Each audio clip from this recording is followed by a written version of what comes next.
जय जय सिया राम। जेहि विधि नाथ होई हित मोरा, कीजिए सुबेरु दास मैं तोरा। जेहि विधि प्रभु प्रसन्न मन होई, करुणा सागर कीजिए सोई। आप सभी का हमारे चैनल स्पिरिचुअल सर्वर्स में हार्दिक स्वागत है। आपका दिन शुभ हो। चैनल को लाइक फॉलो सब्सक्राइब करना ना भूले।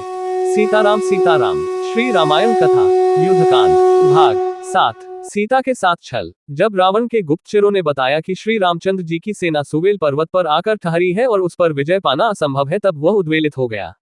उसने महाबली महामायावी मायाविशारद राक्षस विदुजिह्व को बुलाकर आदेश दिया कि वह शीघ्र श्री रामचंद्र जी का माया निर्मित मस्तक बनाकर लाए। रावण की आज्ञा पाकर वह शीघ्र ही श्री राम का सिर बना लाया, जो रक्त से लथपथ था। उसे देखकर कोई नहीं कह सकता था कि ये वास्तव में राम का मस्तक नहीं है। उस मस्तक को बाण की नोक पर रखकर वह अशोकवाटिका में जाकर सीता से बोला, हे सीते, तूने राम की शक्ति पर अगाध विश्वास करके मेरा कहना नहीं माना। देख, राम युद्ध भूमि में मारा गया। ले अपने पति के मरने का समाचार सुन और इस सिर को देखकर अपने अभिमान पर आंसू बहा।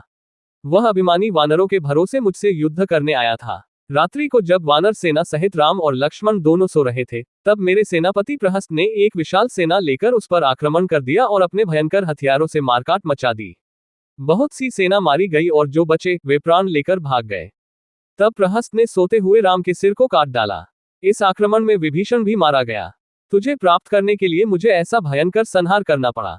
अब तेरा कोई आश्रय नहीं रह गया है, इसलिए अब तुझे चाहिए कि तू मुझे पति रूप में स्वीकार कर ले। इतना कहकर रावण ने उस माया रचित सिर को सीता के समक्ष रख दिया।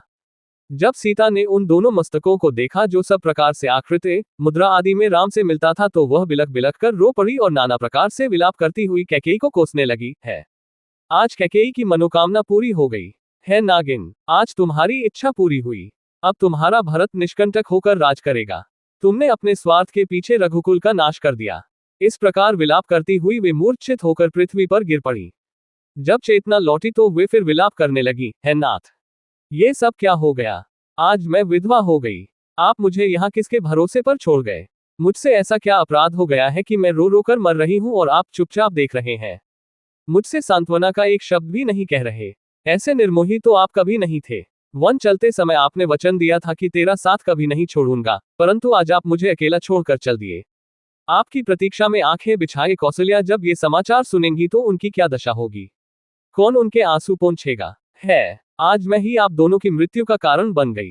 हे नीच रावण, तूने दोनों भाइयों की हत्या तो करा ही दी, अब मेरा शीश भी काटकर अपनी कृपाण की प्यास बुझा ले। मेरे पति स्वर्ग में मेरी प्रतीक्षा कर रहे हैं। अब मैं इस संसार में एक क्षण भी रहना नहीं चाहती। उठा तलवार, कर अपना काम। जब सीता इस प्रकार विलाप कर रही थी, तभी एक राक्षस ने आकर रावण को सूचना दी कि मंत्री प्रहस्त अत्यंत आवश्यक कार्य से इसी समय आपके दर्शन करना चाहते हैं। ये सुनते ही रावण तत्काल उस सिर को लेकर वहां से चला गया। उस समय तक सीता पुनः मूर्छित हो चुकी थी। विभीषण की स्त्री इस घटना की सूचना पाकर अशोकवाटिका में आई। वह सीता की मूर्छा दूर करके उन्हें समझाने लगी, रावण ने तुमसे जो कुछ कहा है वह झूठ है।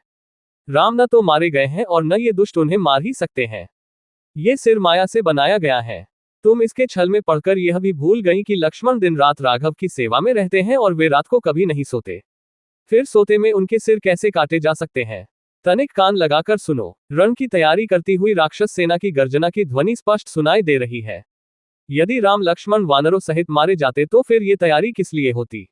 ये तर्कयुक्त वचन सुनकर सीता इस बात पर विचार करने लगी। जय जय सिया राम। आगे की कथा भाग 8 कल आपको पुनः मिलेगी।